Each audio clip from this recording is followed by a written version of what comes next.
Guys দেখো guys আমাদের নুনু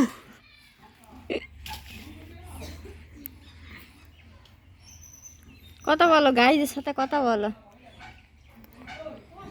আমি কামিন, আমি ব্যাটে আছি।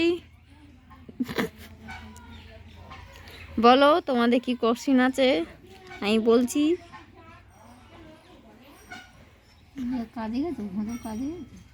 বাজারে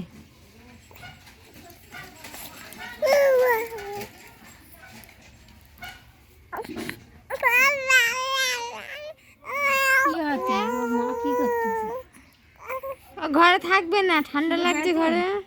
খিদে পেয়েছে, খিদে পেয়েছে, খিদে পেয়েছে খুব। কি হলো কি হলো কি হলো কি হলো কি হলো আবার কখন দেখা পাবো? আমি এখন গিয়ে ধান কাটবো, কালকে সকালবেলা থেকে